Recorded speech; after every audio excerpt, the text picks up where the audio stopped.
सबसे पहले आप पता करो कि आपको स्मार्टफोन चाहिए क्यों। मतलब सिर्फ बात करने के लिए, स्मार्टफोन पे फेसबुक, इंस्टाग्राम, यूट्यूब पर वीडियोस देखने के लिए, या फिर आपको स्मार्टफोन के कैमरा से फोटो या फिर वीडियोग्राफी करनी है, या फिर आपको स्मार्टफोन पर गेमिंग करनी है। और जब आपको ये सारी चीजें क्लियर हो जाए तो एक पेन उठाकर लिस्ट बनाओ कि आपको स्मार्टफोन चाहिए कैसा। मतलब बेजल लेस डिस्प्ले चाहिए या फिर बेजल वाली डिस्प्ले चाहिए, स्क्रीन टेक्नोलॉजी कौन सी चाहिए, मतलब आईपीएस या फिर एमोलेड, स्क्रीन पर प्रोटेक्शन है या नहीं, स्क्रीन में रेजोल्यूशंस कितने चाहिए, इसके बाद में प्रोसेसर कौन सा चाहिए आपको, मतलब quad core, dual core, octa core, graphics processor कौन सा चाहिए आपको, रैम और मेमोरी कौन सी चाहिए आपको और कितने जीबी तक की चाहिए। इसके अलावा स्मार्टफोन में जो बैटरी होती है वो कितने एमएएच की चाहिए, कौन सी चार्जिंग टेक्नोलॉजी चाहिए, मतलब फास्ट क्विक, फ्लैश बुक या फिर वायरलेस चार्जिंग चाहिए। उसके बाद में स्मार्टफोन में कैमरा कितने मेगापिक्सल का चाहिए और कौन सा कैमरा सेंसर चाहिए आपको। मतलब काफी कुछ होता है कि स्मार्टफोन में। बेसिकली इस वीडियो में हमने 4 सवाल कवर किए हैं।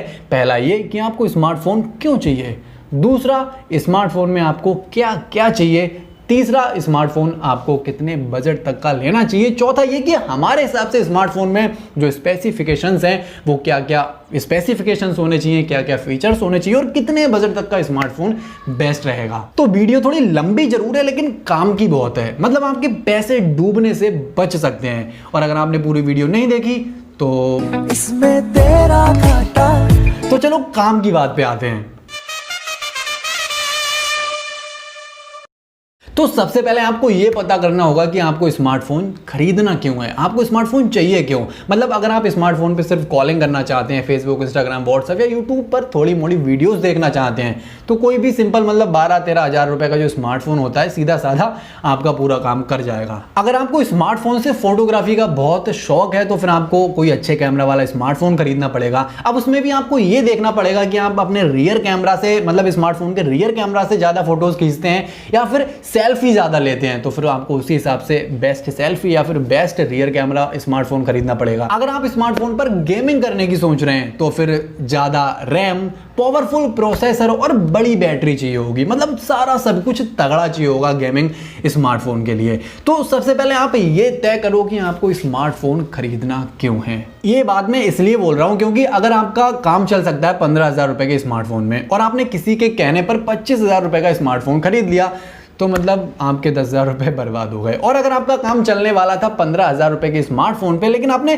किसी के कहने पर 10,000 रुपए का स्मार्टफोन ले लिया, मतलब 5,000 रुपए बचा लिए, तो जो आपने 5,000 रुपए बचाए हैं वो तो बेकार गए। इस साथ में आपने जो 10,000 रुपए का स्मार्टफोन लिया था ना वो आपका काम कर नहीं पाएगा, तो वो भी 10,000 रुपए आपके बेकार ही जाने वाले हैं। और फिर जब आपकी सारी चीजें क्लियर हो जाएं कि भैया मुझे फोन क्यों खरीदना है, तो उसके बाद में क्लियर करो कि आप कितने रुपए तक का स्मार्टफोन खरीदने वाले हैं या फिर कितना बजट है आपका स्मार्टफोन के लिए। अब यहाँ पर एक चीज निकलकर सामने और आती है कि स्मार्टफोन को ऑनलाइन खरीदें या फिर ऑफलाइन, क्योंकि दो ही तरीके हैं खरीदने के। तो स्मार्टफोन को खरीदने से पहले आप ये देख लो कि आपको फायदा कहां पर हो रहा है, ऑनलाइन में या फिर ऑफलाइन में। क्योंकि कई बारी ऑफलाइन मार्केट से 2-3 हज़ार रुपए सस्ता मिल जाता है ऑनलाइन मार्केट में स्मार्टफोन। और अगर आपके पास में एक्सिस, एचडीएफसी, एचबीएसआई और जो बजाज फिनसर्व वगैरह, एसबीआई क्रेडिट कार्ड वगैरह होते हैं तो उस पर कभी ना कभी कोई ना कोई ऑफर चलता ही रहता है जहां पर आपको 2 से 3 हज़ार रुपए का फायदा हो जाता है। तो आप अगर फायदा हो रहा है आपका तो ऑनलाइन खरीद लो, अच्छी बात है।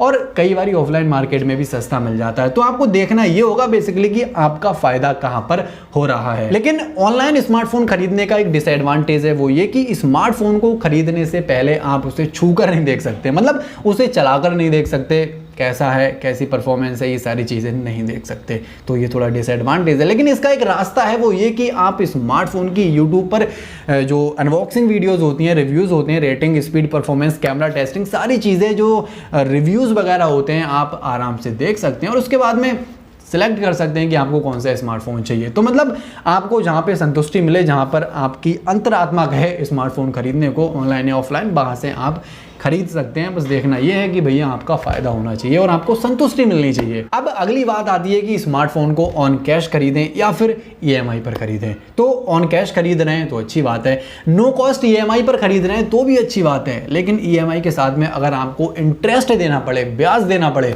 तो यार खरीदने से कोई फायदा नहीं है। क्योंकि कभी कभी 10,000 के स्मार्टफोन पर आपको 2 से 3 हज़ार रुपए का ब्याज देना पड़ जाता है, जो कि मेरे हिसाब से बिल्कुल फालतू की चीज़ है। क्योंकि अगर आप 2-3 हज़ार रुपए का ब्याज देते हैं तो उससे तो बेहतर है कि 1-2 महीने का वेट कर लो और जो 10,000 रुपये का आप फ़ोन लेने वाले हैं और जो 2-3 हज़ार रुपये का ब्याज देने वाले हैं, वो सारा इकट्ठा करके 2 महीने के बाद में एक 13,000 रुपये का बेस्ट स्मार्टफोन खरीद लो। मतलब स्मार्टफोन भी आपको थोड़ा बड़ा अच्छे फीचर्स वाला देखने को मिल जाएगा और आपको दुख भी नहीं होगा कि मेरे 2-3 हज़ार रुपये फालतू के ब्याज में चले गए। तो मेरे हिसाब से अगर आप स्मार्टफोन को नो कॉस्ट EMI पर खरीदते हैं तो कोई दिक्कत वाली बात नहीं है। मतलब जो बजाज फिनसर्व के कार्ड होते हैं और जो SBI क्रेडिट कार्ड होता है, उन पर कई सारे जो नॉन कॉस्ट EMI होती हैं आपको मिलती रहती हैं, आप वहाँ से ले सकते हैं, लेकिन भैया ब्याज वाली EMI के चक्कर में ना पड़े। तो ये सारी बातें थी रुपया पैसा और लेन देन की। अब बात करते हैं कुछ टेक्निकल चीज़ों की, मतलब फीचर्स की बात करते हैं। अब तो सबसे पहले बात आती है डिस्प्ले की। तो ये आपकी अपनी खुद की पसंद है कि आपको बेजल वाली डिस्प्ले चाहिए या फिर बेजल लेस डिस्प्ले चाहिए, पंच होल डिस्प्ले चाहिए या फिर ड्यू ड्रॉप नॉच वाली डिस्प्ले चाहिए, IPS टेक्नोलॉजी चाहिए या फिर एमोलेड स्क्रीन चाहिए, और लगभग कितने साइज की होनी चाहिए डिस्प्ले। तो मेरे हिसाब से अगर हम अभी की बात करें तो स्क्रीन का साइज उतना होना चाहिए जितना कि हम अपने हाथ से, मतलब एक हाथ से स्मार्टफोन को किसी भी एंगल से हैंडल कर लें। मतलब अगर हम, पहली चीज़ तो ड्राइविंग के टाइम हमें स्मार्टफोन यूज़ नहीं करना चाहिए, लेकिन अगर बहुत ही इमरजेंसी में अगर आपको स्मार्टफोन यूज़ करना पड़ जाए तो सिंपल इतना साइज होना चाहिए कि आप एक हाथ से किसी भी एंगल पे जाकर टच कर दें। मतलब ये एक हाथ है ये, तो ऐसे वैसे कहीं भी जाकर टच कर दें, क्योंकि अगर ज़्यादा बड़ी स्क्रीन होगी तो फिर पंगा होगा, आपका हाथ यहाँ से यहाँ तक पहुँच नहीं पाएगा। मतलब आप मेरे कहने का मतलब समझ गए होंगे, ज़्यादा डिटेल्स में जाने की ज़रूरत नहीं है। अब करते हैं स्क्रीन रेजोल्यूशन की बात। तो आज की डेट में कम से कम फुल HD प्लस स्क्रीन होनी चाहिए, क्योंकि स्क्रीन में जितने ज़्यादा पिक्सल्स होंगे उतनी ज़्यादा अच्छी और मतलब उतनी ज़्यादा क्लैरिटी निकल कर आएगी इमेजेस में और वीडियोस में। बाकी अगर आपको ब्राइटनेस अच्छी चाहिए, मतलब अगर आप चाहते हैं कि स्मार्टफोन को धूप में भी अच्छी तरीके से उसकी स्क्रीन को देखा जा सके, तो फिर एमोलेड स्क्रीन आप ले सकते हैं। अब जैसे जैसे दुनिया आगे बढ़ती जा रही है वैसे वैसे टेक्नोलॉजी भी काफ़ी एडवांस होती जा रही है। मतलब मेरा देश बदल रहा है। एक टाइम था जब शुरुआत हुई थी कॉर्निंग गोरिल्ला ग्लास बंद प्रोडक्शन से, जो कि स्क्रीन प्रोडक्शन होता है, और आज की डेट में स्मार्टफोन्स की स्क्रीन पर कॉर्निंग गोरिल्ला ग्लास 6 का भी प्रोडक्शन आना शुरू हो गया है। अब स्क्रीन पर आज की समय में मेरे हिसाब से कम गोरिल्ला ग्लास 5 का प्रोडक्शन होना बहुत ही ज़रूरी है, क्योंकि स्मार्टफोन की जो डिस्प्ले पर स्क्रैचेस होती हैं उससे बचाता है प्रोडक्शन। और अगर धोखे धड़ाके में अगर आपका स्मार्टफोन ज़मीन में गिर जाता है तो इतनी आसानी से आपकी स्क्रीन नहीं टूटेगी। तो प्रोडक्शन भी होना बहुत ज़रूरी है, खासकर स्क्रीन का। अब अगर लेटेस्ट रिपोर्ट्स की बात करें तो आदमी 5 से 6 घंटे रेगुलर अपने स्मार्टफोन को यूज़ करता है। मतलब मैक्सिमम जो मेजोरिटी है वो 5 से 6 घंटे की है यूज़ ऑफ स्मार्टफोन। तो ऐसे में अगर हम लंबे समय तक स्मार्टफोन को यूज़ करते हैं तो हमारी आंखों पर स्ट्रेन आने लगता है, दर्द होने लगता है और कभी कभी तो चश्मा भी लगाना पड़ जाता है। तो हमें ध्यान ये देना है कि आप जो स्मार्टफोन खरीद रहे हैं क्या उसमें डार्क मोड है, रीडिंग मोड है, आई केयर मोड है। मतलब ये सारे आई केयर मोड होते हैं जो ऑन करने के बाद में जो ब्लू रेडिएशंस होते हैं वो निकलना बंद हो जाते हैं और फिर आपकी आंखें रहती हैं सुरक्षित। मतलब लंबे समय तक यूज़ करो स्मार्टफोन को बिना किसी चिंता के। अब अगर स्मार्टफोन में प्रोसेसर की बात करें तो आप स्मार्टफोन में कोई भी टास्क परफॉर्मेंस करते हैं तो उसे प्रोसेस कर स्क्रीन पर डिस्प्ले करने का काम करता है प्रोसेसर। अब इसमें भी कई सारी चीज़ें होती हैं, मतलब CPU speed, core, dual core, octa core, quad core. अब कोर क्या होता है अगर हम सरल भाषा में बात करें तो अगर आप 4 बाल्टी पानी भरकर एक आदमी से कहीं पर ले जाने को कहें तो वो 4 चक्कर लगाएगा, एक एक बाल्टी लेकर, 1 2 3 4। वहीं पर 4 बाल्टी पानी लेकर बात कहें 4 आदमी को ले जाने की तो 4 आदमी एक ही बार में ले जाएंगे। मतलब एक एक आदमी एक एक बाल्टी उठाकर एक बार में ले जाएगा। तो यही बात होती है सेम जो कोर होता है उसमें। मतलब डुअल कोर होते हैं तो आप मान सकते हैं कि 2 आदमी होते हैं, क्वाड कोर में 4 और ऑक्टा कोर में 8 आदमी बाल्टियों को उठाकर ले जाते हैं। तो मतलब सिंपल कहने का मतलब ये है कि ज़्यादा से ज़्यादा काम कम से कम समय में हो जाता है। तो आज की डेट में मेरे हिसाब से ऑक्टा कोर प्रोसेसर तो होना चाहिए, क्योंकि मल्टीटास्किंग, गेमिंग, ग्राफिक्स और ये सारी तामझाम को अगर आप परफॉर्मेंस काफ़ी खतरनाक लेवल का चाहते हैं तो आज की डेट में ऑक्टा कोर प्रोसेसर ही खरीदें। अब आपने मार्केट में प्रोसेसर के नाम पर सिर्फ 3 ही नाम सुने होंगे। एक तो स्नैपड्रैगन जो कि क्वालकॉम का होता है, मीडियाटेक और तीसरा सैमसंग का अपना खुद का एक्जीनोस। अब आप देख सकते हैं कि आपके बजट में कौन सा प्रोसेसर आ रहा है। वैसे पर्सनली मैं अपनी बात करूं तो मेरे लिए तो जो क्वालकॉम के स्नैपड्रैगन वाले प्रोसेसर होते हैं काफ़ी खतरनाक लगते हैं, क्योंकि इसमें गेमिंग, ग्राफिक्स और मल्टीटास्किंग में जो परफॉर्मेंस और स्पीड देखने को मिलती है ना, काफ़ी नेक्स्ट लेवल होती है। और अभी तो क्वालकॉम ने अपना latest and powerful Snapdragon 865 plus का 5G चिपसेट भी लॉन्च कर दिया, जो कि काफ़ी पावरफुल है और सबसे पहले Asus ROG Phone 3 में देखने को मिला था। बाकी जो मिड बजट स्मार्टफोन्स होते हैं उसमें LPDDR4 रैम और UFS 3.0 मेमोरी देखने को मिल जाती है। बाकी जो फ्लैगशिप लेवल के थोड़े स्मार्टफोन्स होते हैं उनमें LPDDR5 रैम और UFS 3.1 जो मेमोरी है वो देखने को मिल जाती है। लेकिन ये सारे स्मार्टफोन्स जो फ्लैगशिप होते हैं 30-35-40 हज़ार रुपए की रेंज में आते हैं। अब अगर मेमोरी साइज की बात करें तो आपको ये देखना है कि आपको यूज़ क्या क्या करना है। मतलब अगर आपको सिर्फ फेसबुक, इंस्टाग्राम, यूट्यूब पर वीडियोस देखनी है तो फिर आप सिंपली 4GB रैम वाला स्मार्टफोन भी ले सकते हैं। लेकिन मेरे हिसाब से 6GB रैम कम से कम आज की डेट में लेनी चाहिए, क्योंकि परफॉर्मेंस काफ़ी अच्छी मिलेगी उसमें। और इंटरनल स्टोरेज की बात करें तो 64GB और 128GB ज़्यादा बिक रहे हैं मार्केट में, तो आप अपनी ज़रूरत के हिसाब से देख सकते हैं कि आपको कितनी सारी फाइल्स स्टोर करके रखनी है। लेकिन रैम और मेमोरी ज़्यादा होने से ही सिर्फ परफॉर्मेंस अच्छी नहीं मिलती है, उसके लिए स्मार्टफोन में प्रोसेसर भी काफ़ी तगड़ा होना चाहिए। अब स्मार्टफोन में एक और काम की चीज़ होती है जिसे हम बोलते हैं कैमरा। अब सिर्फ मेगापिक्सल से काम नहीं चलेगा। हालांकि आज की डेट में मार्केट में 48, 64, 108 मेगापिक्सल जैसे स्मार्टफोन आने लगे, लेकिन अभी तो सैमसंग ने 600 मेगापिक्सल कैमरा सेंसर पे भी काम कर दिया है। तो सिर्फ मेगापिक्सल कितने हैं, कितने ज़्यादा हैं, उससे काम नहीं चलता है। साथ साथ हमें यह भी देखना पड़ता है कि स्मार्टफोन के कैमरा में सेंसर कौन सा यूज़ किया गया है। और खरीदने से पहले आपको स्मार्टफोन का कैमरा टेस्टिंग भी देखनी बहुत ज़रूरी है।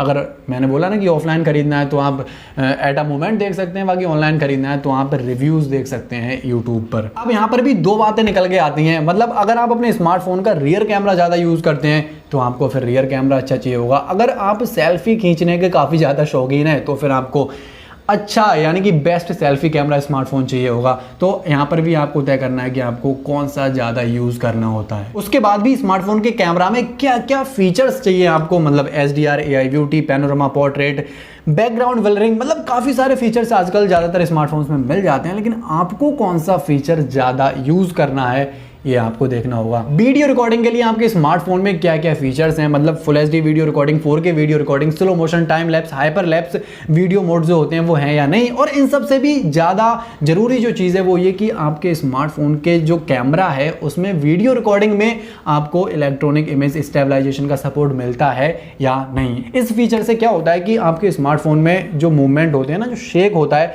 वो कम देखने को मिलता है। बाकी एक और चीज़ जो बहुत ज़रूरी होती है स्मार्टफोन खरीदने से पहले देखने की, वो ये कि आप जरूर देखें कि स्मार्टफोन LTE सपोर्ट के साथ में आता है या फिर वो LTE।